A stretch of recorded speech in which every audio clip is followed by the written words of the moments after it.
Olá! O vídeo a seguir apresenta um capítulo do livro O Mínimo sobre Bitcoin. Vou deixar um QR Code na tela, caso você queira fazer uma doação via Pix ou Lightning Network, para me ajudar a trazer mais conteúdos como este para o canal. Agora fique com o vídeo. A volatilidade do Bitcoin em termos reais só diminuirá à medida que atingir a maturidade e a taxa de adoção se estabilizar. A redução da volatilidade no poder de compra se dará ao longo do tempo. Ou seja, se 1 bilhão de pessoas usarem Bitcoin, os 100 milhões de adotantes subsequentes representarão apenas 10% adicionais da base. Tendo em vista que o fornecimento de Bitcoin permanece com um cronograma fixo da sua oferta monetária, Charles Vollum, da Priced in Gold, vem notando o declínio da volatilidade sobre a existência do Bitcoin, novamente com o preço tanto em dólar como em ouro. Enquanto a volatilidade em fiat é inevitável, sendo uma característica de qualquer ativo novo com características singulares, o influenciador bitcoiner e ex-engenheiro do Google, Vijay Boyapati, explicou no podcast de Stephan Livera que os economistas do establishment ridicularizam o fato de que o Bitcoin é volátil, como se você pudesse ir de algo que não existia para uma forma estável de dinheiro da noite para o dia. É completamente ridículo. O que acontece entre as ondas de adoção é a função natural da descoberta de preços, à medida que o mercado converge para um novo equilíbrio, que nunca é estático. Nos ciclos de hype do Bitcoin, a ascensão, a queda, a estabilização e novamente a subida são quase rítmicas. Também são naturalmente explicadas pelo medo especulativo, seguido pelo acúmulo de conhecimento fundamental e pela adição de infraestrutura incremental. Roma não foi construída em um dia. No Bitcoin, a volatilidade e a descoberta de preços são fundamentais para o processo. Se o ativo permanecer seguindo seu padrão histórico, deve continuar tendo períodos de valorização exponencial seguidos de correções violentas, como já houve de até 90%. Embora as quedas posteriores sejam menores, seguidas de períodos de acumulação, preço em lateralização. Também é razoável considerar que quanto maior for o seu valor de mercado e o seu grau de legitimação, como aconteceu com os mercados futuros em 2017, e como aconteceu em 2020 com o início da negociação dos ETFs, e também com a aprovação de ETFs no mercado à vista em 2024, maior será a tendência de redução de volatilidade média com o tempo. Nassim Taleb, em seu livro Skin in the Game, diz que coisas voláteis não são necessariamente arriscadas, e o inverso também é verdade. É importante refutar o mito repetido de que Bitcoin é uma bolha. Na verdade, o Bitcoin é a agulha que pode estourar a bolha de tudo, criada pelo juro negativo, com governos comprando trilhões em ativos a qualquer preço e mantendo vivas empresas zumbis. Bolha econômica ou de ativos, bolha de mercado, bolha especulativa ou bolha financeira são sinônimos, e descrevem a situação em que o preço de um ativo se descola do seu valor fundamental. Um critério objetivo para a sua definição é quando o preço de um ativo sobe mais que 2 desvios padrão. Isso ocorre ciclicamente no Bitcoin, devido aos processos de FOMO, normalmente no ano imediatamente posterior a cada halving, sendo corrigido logo depois, para recomeçar o ciclo.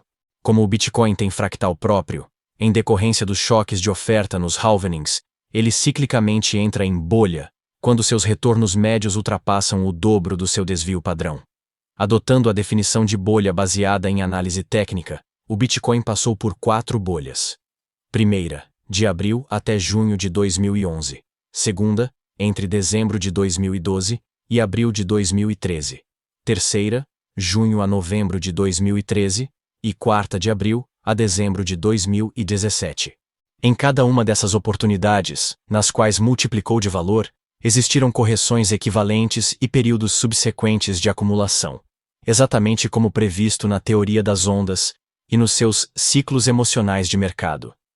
O preço do Bitcoin passou por bolhas e tende a passar por outras mais, quando seu preço aumentar mais de 10 vezes em poucos meses. Porém, em sua tendência normal de aumentar no ritmo do aumento de sua base de usuários, não se pode afirmar que seja bolha, mas apenas consequência da lei de Metcalfe e curva normal de adoção de tecnologia, a não ser que razões políticas ou técnicas indiquem perda de valor fundamental. Em termos fundamentais, bolha é quando o preço descola dos seus parâmetros de precificação. até que ocorra o fim dos governos como conhecemos, é crível que as razões políticas venham a mitigar o valor do Bitcoin. A questão não é quão alto pode ir o Bitcoin, mas sim quão baixo pode ir o dólar. Se o dólar for a zero, o valor relativo do Bitcoin será infinito. Se há uma bolha que deveria te preocupar, não deveria ser a bolha do Bitcoin. Bitcoin não é bolha. É a agulha que vai estourar a bolha das bolhas. A bolha do juro negativo, a bolha do consumismo, a bolha imobiliária, a bolha das ações, a bolha da previdência, a bolha dos títulos, a bolha do welfare e a bolha do endividamento. Apesar de extremamente improvável, razões políticas podem mitigar o valor fundamental do Bitcoin.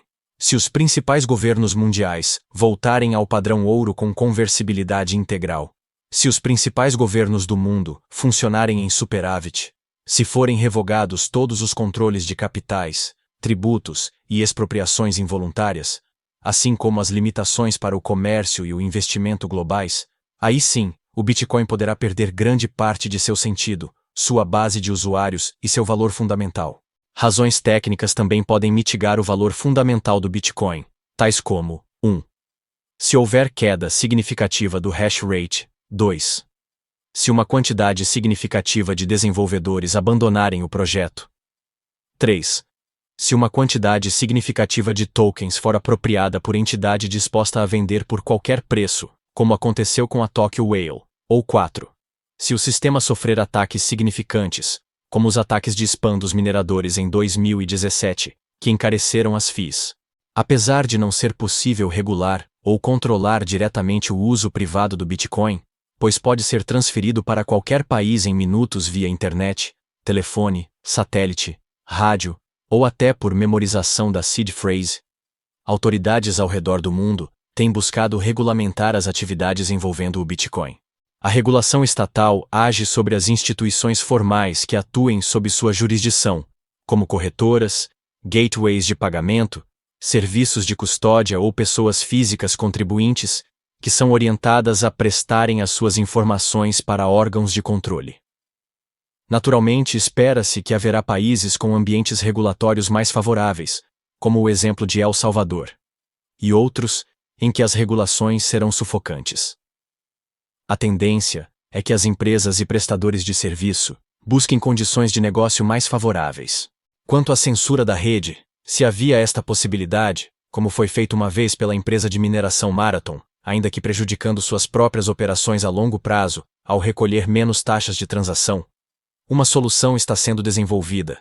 O mais novo protocolo de comunicação de mineração chamado Stratum V2 torna a comunicação entre mineradores e pools mais eficiente, protegendo a rede contra o risco de censura nas transações por parte das pools, uma vez que são elas que atualmente definem quais transações serão incluídas no bloco.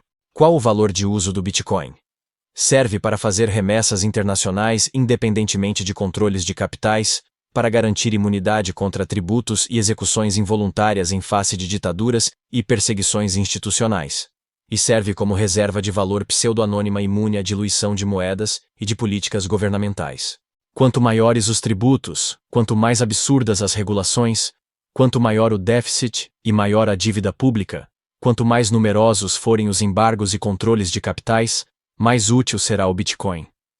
É uma hipótese plausível e corrente na comunidade que, se os governos tivessem mantido o padrão ouro, com conversibilidade integral, o tamanho dos estados teria permanecido limitado. E, provavelmente, o Bitcoin nunca teria sido criado.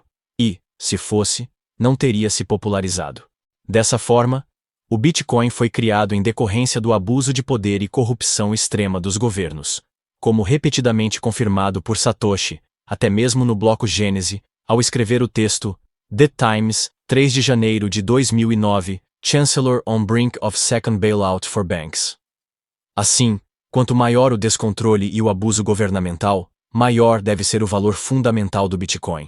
O valor das dívidas corporativas globais é exponencial, assim como as limitações quanto às liberdades individuais e a ampla consciência de que o sistema em que vivemos é inevitável, como popularizado por Peter Schiff e Mike Maloney, além de outros expoentes da escola austríaca. É isso que alimenta a tendência exponencial, desde 2010, do valor do Bitcoin. A primeira definição é mais complexa de classificar. pois o valor fundamental do Bitcoin é subjetivo e depende da obtenção de dados estimados, como número de usuários, velocidade de circulação, Proof of Brain, Proof of Stake e Proof of Work, e até mesmo a qualidade das contribuições no seu repositório e das empresas no seu ecossistema. Há uma série de artigos de alta complexidade sobre o tema. No canal Aimstone do YouTube, há um episódio de 2018 muito didático, explicando a estimativa de $1 milhão por Bitcoin como valor-alvo, por uma lógica simples. Nos anos anteriores, o aumento no número de carteiras era proporcional ao aumento de preço. Então, assumindo como limite de crescimento algo em torno de 2 bilhões de usuários, o aumento dos atuais 20 milhões para 2 bilhões de pessoas ocorreria, seguindo a taxa atual de adoção, dentro de 4 a 7 anos. No mesmo canal, a estimativa mais atual é de $12 milhões por Bitcoin em 2031. Valores lineares são comuns. Até mesmo no relatório de Ray Dalio, existem as estimativas de preço para cenários em que o Bitcoin ficaria com X% do mercado do ouro, Y% dos mercados de remessas e Z% dos mercados de ações e imóveis. O problema com essas estimativas é que a base de cálculo não é estanque, de modo que, quanto mais pessoas adquirem o Bitcoin, mais riqueza é gerada com mais liberdade econômica e menos riqueza é destruída por distorções derivadas do juro negativo e totalitarismo. A razão de ser do Bitcoin é a história da moeda. A falência de todos os sistemas monetários já tentados, sejam Fiat ou Gold Standard, falhos em honrar promessas e manter valor a longo prazo, por motivações oportunistas intrínsecas. A moeda é adotada, mesmo em sistemas falhos, porque soluciona o problema da dupla coincidência de desejos entre pessoas que desejam trocar entre si suas posses. A riqueza é subjetiva e criada do trabalho ou do comércio. Então, é possível que todos estejam em melhor condição meramente redistribuindo bens para os entes que os valorizem mais. Assim, há mais trocas quando existe moeda em vez de mera permuta direta de bens. O fim do Acordo de Bretton Woods, em 1971, ou seja, o abandono do padrão ouro tornou quase todas as moedas do mundo totalmente fiduciárias. Uma vez que os governos puderam imprimir moeda de maneira ilimitada, a moralidade política entrou em decomposição, tanto na distribuição do welfare, quanto na ampliação brutal de poderes dos governos, como no warfare. Os resultados desses processos são mais guerras, mais gastos fora das capacidades arrecadatórias diretas dos governos e mais corrupção. Uma vez que motivações oportunistas e consumistas a entes privados passam a ser dominantes. Dos beneficiários de welfare que desistem de trabalhar até os bilionários que se dedicam apenas à captura administrativa. Do indigente ao bilionário, só vale a pena o oportunismo. Prova disso é que os maiores bilionários do mundo são cantilionários, pessoas que gozam o privilégio de receber as novas moedas primeiro, por ter comprado influência em governos, por meio de financiamento estatal. Sejam subsídios, contratos públicos, ou mesmo compra dos títulos de suas empresas em bailouts. Consequências: a diluição do valor da moeda leva à diluição da moral, pública e privada. Menos motivação para trabalho, esforço, poupança, investimento e cooperação, e mais motivação para vagabundagem, consumo, parasitagem, vitimismo e oportunismo. Por isso, se o Bitcoin sobreviver mais 10 anos, haverá um renascimento moral, material e tecnológico. O ápice das distorções veio a partir da crise do subprime nos Estados Unidos em 2008, com as políticas de alívios quantitativos, que impuseram tabelamento no preço mais importante da sociedade, o juro, o preço da moeda. Em vez de permitir que empresas em crise quebrassem, para que a inovação, o empreendedorismo e a destruição criativa atuassem como expurgo natural, os governos usaram quantidades brutais de dinheiro público para salvar bancos e empresas. Essa atuação aumenta a desigualdade social, reduz o crescimento econômico, ao reduzir as motivações para poupança e trabalho, e produz as distorções que inviabilizam a continuidade dos estados sociais. Como previsto em O Caminho da Servidão, de Hayek, desde 1944. Os bancos centrais, quando imprimem mais fiat, diluem o valor de todos que possuem a moeda que eles emitem. Sua política econômica expansionista destrói riquezas acumuladas ao longo do tempo. Já na década de 1930, Henry Ford afirmava que, se a maioria das pessoas entendesse como funciona o sistema monetário e bancário, haveria uma revolução antes do próximo amanhecer. Optar pelo Bitcoin é sair do jogo fraudado no qual o honesto não tem como vencer, sem violência. É a alternativa crescente para armazenar, transportar e manter valor no espaço e no tempo. Ouro transporta bem o valor no tempo, mas é péssimo no espaço, como ficou claro com quem guardou o metal em Cuba, Vietnã, Venezuela ou outro lugar tomado por ditaduras comunistas. Fiats transportam valor bem no espaço, mas são péssimas no tempo. Bitcoin é bom em transportar na escala, no tempo e no espaço. A tendência é que seja cada vez mais eficiente em divisibilidade, transportabilidade e durabilidade. Mais halvings e mais legitimação aumentam sua propriedade de reter valor no tempo. Mais soluções reduzem os custos de transação, ficando ainda mais transportável, divisível e fungível. É urgente o amplo acesso a um dinheiro sólido em escala, espaço e tempo. Mesmo os bancos já tiveram prejuízos bilionários com falsificação de ouro, demonstrando a complexidade para afirmar sua veracidade. A solução de centralizar a sua custódia nas mãos de governos e terceiros de confiança foi tentada diversas vezes, mas sem sucesso. Todas as vezes as promessas de conversão, cedo ou tarde, foram desonradas. O Bitcoin pode se provar como uma alternativa viável para o armazenamento de valor, melhorando as deficiências do ouro em sua propagação no espaço e no tempo. Imune à censura, pode ser enviado para qualquer pessoa do mundo a um custo relativamente baixo ou quase zero pela internet. Ouro e Bitcoin podem e devem coexistir. Mesmo que o ouro seja completamente desmonetizado, ele ainda terá valor como insumo industrial. O Bitcoin é o colateral supremo, simplesmente porque sua movimentação pode ser verificada publicamente e a sua posse comprovada com baixíssimo custo, por assinatura de chaves. Bom, esse foi o vídeo de hoje. Se você quiser ajudar o canal, pode fazer uma doação através deste QR Code, via Pix ou Lightning Network, para me ajudar a trazer mais vídeos como este. Até o próximo vídeo.